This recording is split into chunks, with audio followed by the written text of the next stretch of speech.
A Chronicle of Timekeeping.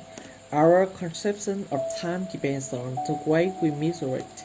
According to archaeological evidence, at least 5,000 years ago and long before the advent of Roman Empire, the Babylonians began to measure time, introducing calendars to coordinate communal activities, to plan the shipment of goods, and in particular to regulate planting and harvesting.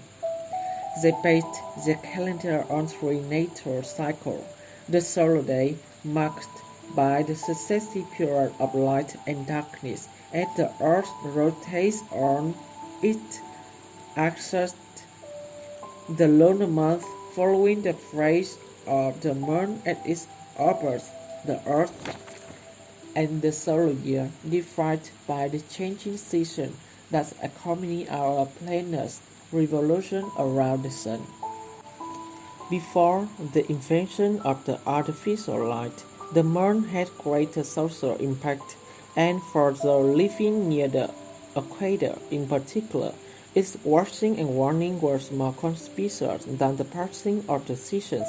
Hence, the calendars that were developed at the lower latitudes were influenced more by the lunar cycle than by the solar years. In more northern climes, however, where seasonal agriculture was practiced, the solar year became more crucial. As the Roman Empire expanded northward, it organized its activity chart for most part around the solar year. Centuries before the Roman Empire, the Egyptians had formulated a municipal calendar having 12 months of 30 days, with 5 days added to approximate the solar year.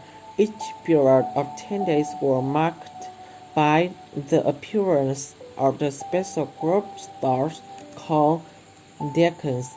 At the rise of the star Sirius just before sunrise, which occurred around the all-important annual flooding of the Nile, 12 decans could be seen spanning the heavens. The cosmic significance the Egyptians placed in the 12 decans led them to develop a system which its interval of darkness and later its interval of daylight was divided into a dozen equal parts. The period became known as a temporal hours because their duration varied according to the changing length of days and nights with the passing of the season. Summer hours were long, winter ones short. Only at the spring and autumn equinox were the hours of daylight and darkness equal. Temporal hours, which were at first adopted by the Greeks and then the Romans, who disseminated them through Europe, remained in use for more than 2,500 years. In order to track temporal hours during the days, inventors created sundials, which indicate time by the length or direction of the sun's shadow. The sundial's counterpart, the water clock, was designed to measure temporal hours at night. One of the first water clocks was a basin with a small hole near the bottom through which the water dripped out. The falling water level denoted the passing hour at its depth below our lives, inscribed on the inner surface. Although the device performed satisfactorily around the Mediterranean, they could not always be depended on in the cloudy and often freezing weather of the northern Europe. The advent of mechanical clock meant that although it could be adjusted to maintain temporal hours, it was naturally suited to keeping equal ones with these. However, arose the question of when to begin counting, and so, in the early 14th century, a number of systems involved. The schemes that divided the day into 24 equal parts varied according to the start of the count.